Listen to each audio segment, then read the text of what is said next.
think real deceiving team. You know, it's a little bit like we were last weekend. They've lost a lot of ball games, but they've lost to a great Sioux Falls team, great Mankato team. So I don't think the record's really indicative of the talent they have on their team, and I think that's something we really got to guard against.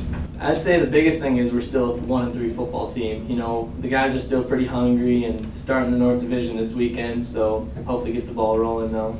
First of all, their challenge offensively, they're a flip, a motion, a shift. So mentally, they try and confuse you. So you got to be sharp.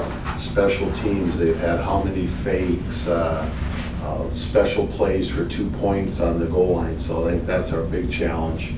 And they got some skilled kids. They've got a real good receiver, and but more than anything else, they really mess with you mentally to be sharp. And defensively, they have some big, strong kids. They had a number of turnovers against Mankato. They're just giving up too many big plays right now. They try and mix it up also on you. So I think the theme is, you know, not think we've got this figured out because we won one game.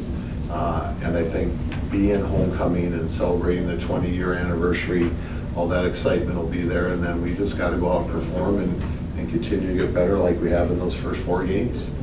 Offensively, you know, they like to blitz a little, so definitely pick up the guys, send protection to the right guys, and just continue to make plays with our receivers. Those are things that were really close, you know, in those other games.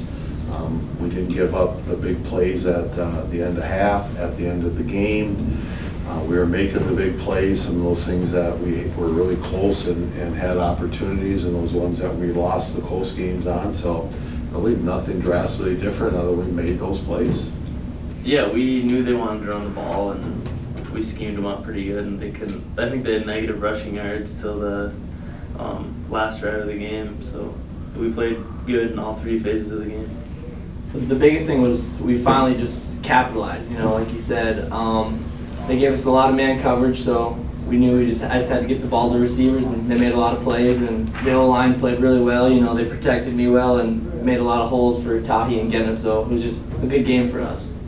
Tell you what, it was a pretty happy, confident group of guys. I mean, I know our receivers were just making the catches they weren't before. Jordy threw the football as well as he had. I know his confidence grew. He really had a great practice yesterday. I mean, it was one of those days where, wow.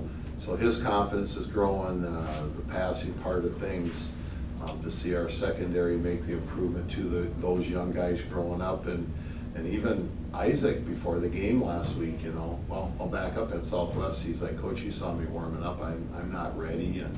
And then maybe the experience of putting him in that big spot against Winona, as much as we would have liked to have him made it, he didn't, you know, made him grow up a little bit, but he came off the field warm-ups and he's like, Coach, I had a great warm-up. I got it all figured out. And you joke and say, why don't you do it sooner, you know? And he kicked the ball great, and then at the end of the game, we had a chance to let our young quarterback we put in there get another series, another couple plays, and I thought, you know, we're going to need him for a big kick again. Let's let him try it, and he just stroked it in there nice and easy for his 50-yarder, and again, you can just see his confidence growing. So yeah, nothing like a win to help out with the confidence. Well, it gave us a lot of confidence, and especially gave those offensive guys confidence that they can really move the ball and score. And we played good, like I said, in all 3 phases of the game: special teams, defense, and offense. And if you win 2 out of the 3, you're going to win the game. So it's going to be a really fun weekend. I mean, we get great support from our alums anyway, and then we're celebrating the 20-year anniversary from the 1995 team that jumped in the lake for the first time. And I've heard they've got 30-some guys coming back.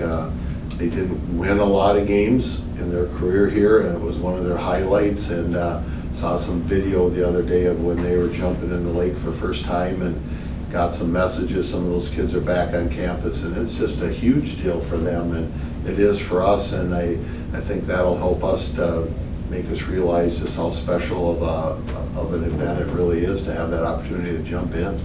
Coach Tesch told us it's the 20-year anniversary for the team that started the tradition of jumping in the lake on homecoming, so hopefully we put together a good game and get to go swimming after.